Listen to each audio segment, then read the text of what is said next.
So it so happened that Dr. Cabrera of Cebu, sabi niya, huwag ka magpa-script kasi merong salamin na magic.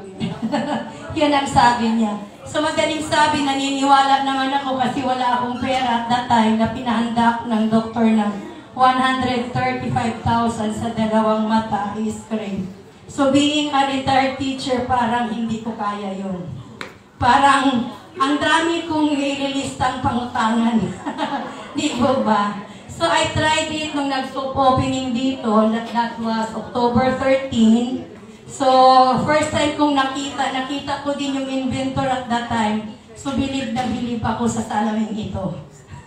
So ito yung binili ko kaagad. Then after 3 weeks, tinry ko siya for 8 hours a day talaga. Walang paltos yun. Sinusunod-sunod ko for 3 weeks. Yung aking peridyo, lumabas yung kabila siya. Parang di inano siya ng muta, pero meron siyang matigas. So dinala ko dun sa opta ko. Sabi ko, Dok, ito na po ba ang script mo? Sabi niya, anong ginawa mo? Sabi ko, ito po. Oo. So hindi siya maniwala at that time di pa ako rin marunong kung anong laman ito.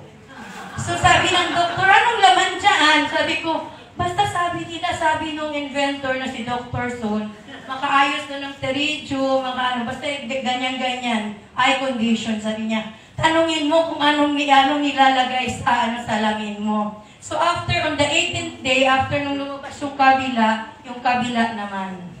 So, sabi ko, napaka-swerte ko kasi without any surgery na lumabas yun. So, parang pulang-pula palagi yung mata ko, parang drug addict, pero ang sobrang kati. Oo. So, nahihiya ako kasi akala na nila, ano kayo itong babae nito? Diba ba? So, sa tanda kong ito, sabihin nila, ano kayo ito, nagda-drug? So, hindi. Diba? Kasi bawat nakatingin sa akin, parang sila ang nagpo-problema. Kasi pula, tapos tinakawat ko. So, madaling sabi, with just 18 days, dito sa salaming ito, naayos yung aking teridyo.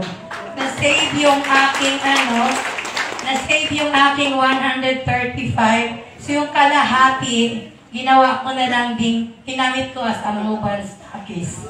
Para meron akong remembrance, di ko ba?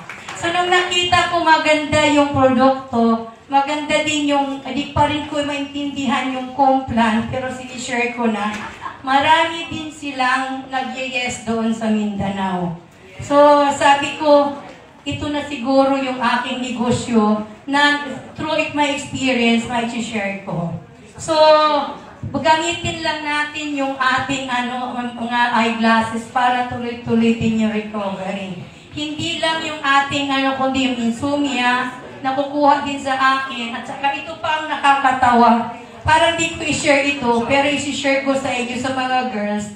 After a month noon, isang buwan, nagtaka ako, bakit nagkaroon ako? At my age, na 64, sabi ko, bakit nagkaroon ako for just 5 days? Yun pala, nagano siya, yun pala, nagdi-detox siya. Kasi at that time, meron akong mayuma. So, hindi siguro na ilabas lahat. So, kasi sabi ng OB-GYN ko pag nag-ano na daw tayo, di ba, pag nag-menopause na, mag-strength lang dan yun. Pero nilabas niya. So, grabe ang nagawa sa akin ito. Nasa mata lang dapat, pati buong katawan pa ang inayos. Then dati, hindi ako mag-heels. Hindi ako mag-heels kasi masakit yung tuhod. Pero ngayon, kayang-kaya na mag-heels. So yun yung bonus. Dito ba? Bumata pa sa mask. Nawawala, hinahanap ko yung wrinkles ko. Sabi ko, saan kaya yung wrinkles ko? Diba? So, thank you MGI. Total package po ang binigay sa atin. Healthy, wealthy, at saka bumata pa ng 15 years yata, di ba?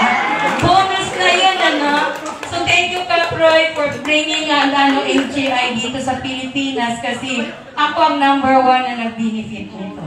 So, sana lahat tayo mag-benefit nito din at saka it is a high time for us na yung ating sarili regaluhan naman natin mga MGI products. Thank you.